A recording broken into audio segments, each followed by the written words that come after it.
अस्सलामुअलैकुम। Welcome students, welcome to my YouTube channel जिंदा से। स्टूडेंट्स, आज हम डिस्कस करने जा रहे हैं कार्बोहाइड्रेट्स की स्टेज नंबर 2 के बारे में, डाइसैकेराइड के बारे में। स्टूडेंट्स, वीडियो शुरू करने से पहले अगर आपने मेरे चैनल को सब्सक्राइब नहीं किया तो मेरे चैनल को सब्सक्राइब करें। अगर मेरी वीडियो आपको अच्छी लगती है तो मेरी वीडियो को ज़रूर लाइक करें। चलिए स्टूडेंट्स, अपनी वीडियो को स्टार्ट करते हैं। टॉपिक है डाइसैकेराइड। डाइसैकेराइड क्या है? डाइसैकेराइड कार्बोहाइड्रेट्स की सेकंड वाली स्टेज है। अब इनका लिखा हुआ है they are made of 2 monosaccharide units. ये मोनोसैकेराइड की 2 यूनिट्स से मिलकर बना होता है disaccharide. They are less soluble in water and are less sweet in taste. यानी ये लेस सॉल्युबल होते हैं वाटर में, पानी में, और स्वीट कम होते हैं, मीठे कम होते हैं। जैसा कि मैं आपको बताने लगी हूँ, ये एवरीडे नेस्ले सूखा दूध है, ठीक है। ये अगर आप इसको डालेंगे ये कम सालुबल होगा, और क्या होगा इसके साथ साथ ये इसका स्वीट कम होगा।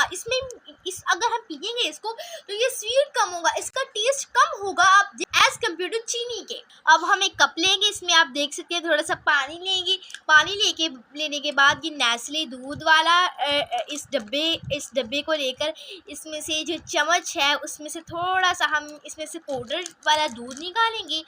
जिस तरह निकालेंगे हम इतना सा दूध, इतना आपके लिए बहुत होगा। आपने ट्राई ही तो करना है, इतना दूध निकाल लेना है। तो अब हम इसको क्या करते हैं, पानी में ऐड कर देते हैं और इस तरह घुमाते हैं। देखेंगे आप इसमें क्या ऑब्जर्व करेंगे। आपने इसको घोला, अच्छी तरह घोल के, आपको नहीं नज़र आ रहे इसमें दाने, लेकिन आप जब इसको पोनी लेंगे, जो कि चाय को पुनने के लिए इस्तेमाल होती है, दूसरे कप में डालेंगे तो आप इस कप के नीचे छोटे छोटे जर्रे देखेंगे, ठीक है। आप इसके नीचे छोटे छोटे जर्रे देखेंगे, ठीक है। तो ये है तो ये आपको समझाने के लिए था।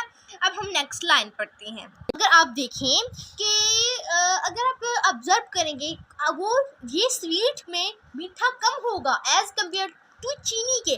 देखिए कैसे मीठा कम होगा, आपको कैसे पता चलेगा। देखिए अगर हम थोड़ी चीनी डालें तो थोड़ा स्वीट टेस्ट होगा। देखिए आप उतना सा सूखा दूध लें, उतनी सी चीनी लें, उन दोनों को मिलाकर देखिए और उन दोनों में से ऑब्जर्व करें कौन सा ज़्यादा मीठा है। तो स्वीट ज़्यादा होगा, चीनी, sugar.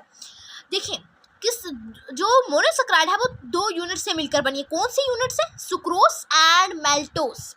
Sucrose and maltose are the main 2 units of monosaccharide, ठीक है। सुक्रोज क्या होती है? टेबल शुगर होती है, चीनी होती है, made of 2 monosaccharide, glucose and fructose, जो कि 2 मोनोसैकेराइड से बनी होती है। देखें सुक्रोज क्या होती है? सुक्रोज टेबल शुगर होती है, चीनी होती है। ये किससे बनी होती है? ये मोनोसैकेराइड के 2 मोनोसैकेराइड से बनी होती है, ग्लूकोज और फ्रुक्टोज। कौन से मोनोसैकेराइड से बनी होती है? ग्लूकोज और फ्रुक्टोज से बनी होती है सुक्रोज, ठीक है। और सुक्रोज डाइसैकेराइड को बनाने में अहम किरदार अदा करती है। अब मैल्टोज किससे बनी होती है? Is made of 2 glucose molecules. ये ग्लूकोज के 2 मॉलिक्यूल्स से मिलकर बनी होती है। ग्लूकोज सब यूनिट, यानी ये ग्लूकोज सब यूनिट मैल्टोस में है और ये दोनों ग्लूकोज यूनिट सुक्रोज में है। अब हम इनकी गिनती करते हैं। सॉरी, ये फ्रैक्टोस है, ठीक है।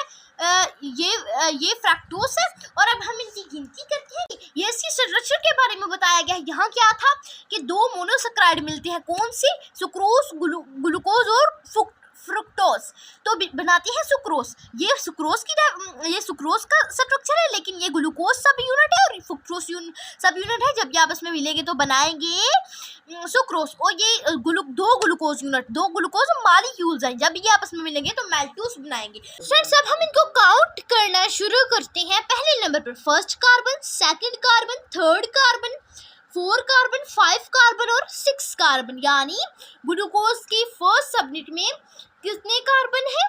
6 कार्बन, 6, ठीक है। नेक्स्ट हमारे पास आ जाता है हाइड्रोजन। 1 2 3 4 5 6 7 के बाद 8 9 10। कितने? 9 10। ये हमारे पास आ जाएंगे 10 हाइड्रोजन, 10 हाइड्रोजन आ जाएंगे। वो हमने लिख चुके हैं। अब हम ऑक्सीजन को काउंट करते हैं। अब हम आते हैं मेल्टोज के सेकंड सबयूनिट की तरफ। इसके कार्बन को count, first carbon, second carbon, third, 4, 5 और 6। हमारे पास ये भी कार्बन बन गए 6 कार्बन, 6 कार्बन बन गए हमारे पास। और अब हाइड्रोजन को काउंट करते हैं। 1 2 3 4 5 6 7 8 9 10 11 हमारे पास बन गए हाइड्रोजन। हाइड्रोजन है वो 12 हो गए। अब आते हैं हम ऑक्सीजन की तरफ। पहले ऑक्सीजन को काउंट करते हैं। 1 2 3 4 5 और 6 हमारे पास क्या बन गए? ऑक्सीजन। हमारे पास ऑक्सीजन कितने बन गए? 6।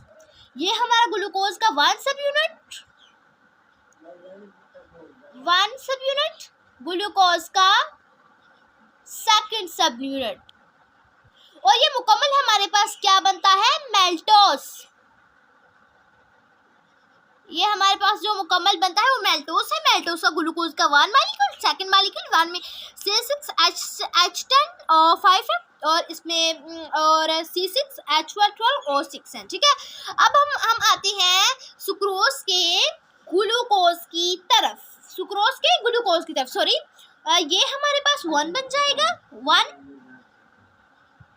ये हमारे पास 2 बन जाएगा। अब हम काउंट करते हैं पहले नंबर पर सुक्रोज के ग्लूकोज सब यूनिट को। सुक्रोज के ग्लूकोज सब यूनिट को पहले नंबर पर हमारे पास आता है 1 carbon, 2 carbon, 3 carbon, 4 carbon, 5 carbon और 6 कार्बन। कार्बन कितने आ गए हमारे पास? 6 कार्बन। ये देख सकते हैं आप, 6 कार्बन, 6। ठीक है, नेक्स्ट हम काउंट करते हैं हाइड्रोजन। चलिए काउंट करते हैं हाइड्रोजन को। 1 2 3 4 5 6 7 8 9 10 11 बन गए हमारे पास हाइड्रोजन। हाइड्रोजन 11। अब ऑक्सीजन को काउंट करते हैं। देखिए अब ऑक्सीजन को काउंट करते हैं। 1 2 3 4 और 5 बन गए हमारे पास ऑक्सीजन। ऑक्सीजन 5। ये हमारे पास था, पहले नंबर पर था ग्लूकोज सब यूनिट, ग्लूकोज। और नेक्स्ट हमारे पास होगा फ्रुक्टोज। फ्रुक्टोज का हम लिखेंगे, ये हमारे पास फ्रुक्टोज होगा। देखें फर्स्ट नंबर पर हम इसके काउंट करेंगे कार्बन, 1 2, ठीक है, 3 4 5 और 6। कार्बन इसके कितने बन गए? 6 कार्बन हो गए इसके। ठीक है, काउंट करते हैं हाइड्रोजन। 1 2 3 4 5 6 7 8 9 10 11 पर हमारे पास आ गए हाइड्रोजन। हाइड्रोजन हमारे पास आ जाती है 11। और फिर हम काउंट करते हैं ऑक्सीजन। ऑक्सीजन 1 2 3 का 3 4 और 5। हमारे पास ऑक्सीजन आ जाते हैं 5। ये फ्रुक्टोज है, ये ग्लूकोज है। ये ग्लूकोज है का फर्स्ट यूनिट, ये ग्लूकोज का सेकंड सब यूनिट। ये है मेल्टोज और ये है सुक्रोज। ये मेल्टोज ये सुक्रोज आपने इनको याद करना है। ठीक है, इसको इसीलिए डाइसैकाराइड का नाम दिया गया क्योंकि 2 बनकर ग्लूकोज और फ्रुक्टोज 2 मिलकर बने हैं सुक्रोज, और ग्लूकोज के 2 सब यूनिट मिलकर मेल्टोज बने हैं। इसको इसीलिए डाइसैकाराइड कहा जाता है। अब देखिए सैकराइड क्या है? सैकराइड कार्बोहाइड्रेट है। सैकराइड जिसका मतलब है शुगर। डाइसैकाराइड जो कि 2 मिलकर सुक्रोज 2 मिलकर मेल्टोज बने और 2 ही मिलकर फिर डाइसैकाराइड बने, इसीलिए डाई और सैकराइड। तो अब आता है हमारे पास पॉलीसैकराइड। पॉलीसैकराइड एक लार्ज मॉलिक्यूल पर मुश्तमिल होते हैं जिसमें 100 to 1000 मोनोसैकराइड के यूनिट्स होते हैं। ये आप देख सकते हैं, ये जब एक यूनिट है इसमें 100 to 1000 मोनोसैकराइड के यूनिट हो सकते हैं। ठीक है, लेकिन देखिए ना जो डाइसैकराइड था वो 2 मोनोसैकराइड के यूनिट पर मुश्तमिल था, और जो मोनोसैकराइड था वो एक सिंगल शुगर के मॉलिक्यूल पर मुश्तमिल था। ये 1000 मिलियंस ट्रिलियंस 100 to 1000 मोनोसैकराइड के मॉलिक्यूल्स पर मुश्तमिल होता है पॉलीसैकराइड। ये इनसॉल्युबल होते हैं वाटर में, और ये टेस्टलेस होते हैं, इनका टेस्ट नहीं होता। टेस्टलेस यानी लेस का मतलब होता है कम, टेस्ट का मतलब होता है मजा, ठीक है। और अब देखें ना पॉलीसैकराइड का मतलब क्या होता है। पोली का मतलब होता है मैनी, सैकराइड वही शुगर, सैकराइड का मतलब होता है शुगर, और पोली का मतलब होता है मैनी, और डाई का मतलब था 2, और सैकराइड का मतलब था शुगर। और mono mean single, saccharide sugar यानी सिंगल शुगर्स के मॉलिक्यूल पर मुश्तमिल होता है मोनोसैकराइड, ये 2 यूनिट पर मुश्तमिल होता है। ये मैनी सैकराइड्स होते हैं पॉलीसैकराइड में, ठीक है। हम आते हैं इसकी ये किन चीजों से मिलकर बना होता है। स्टार्च, ग्लूकोज, ग्लाइकोजन और सेलुलोज और चिटिन से। स्टार्च एक, देखिए स्टार्च क्या है। Starch is storage polysaccharide found in plant. ये स्टोरेज यानी पॉलीसैकराइड को जहीरा करता है, जहीरा करने वाला स्टार्च होता है जो कि पौधे में पाया जाता है। It is compose of straight as well as branch chain of glucose unit. ये ग्लूकोज की यूनिट की ब्रांच शाहू जैसी चेन पर एक लंबी स्ट्रेट सीधी शाहू जैसी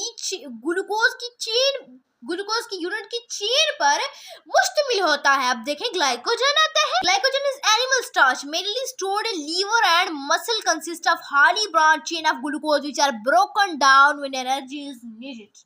यानी अब ग्लाइकोजन क्या है, ये पौधों में मेनली स्टार्च होता है जो कि लीवर और मसल में स्टोर करता है। ये मुश्तमिल होता है हाईली ब्रांच्ड चेन्स पर जो कि ग्लूकोज से बनी होती हैं। जब ये ब्रोकन हो जाती हैं, ये जब इन्हें टूटना होता है तो इन्हें एनर्जी की जरूरत होती है। अब सेलुलोज आता है।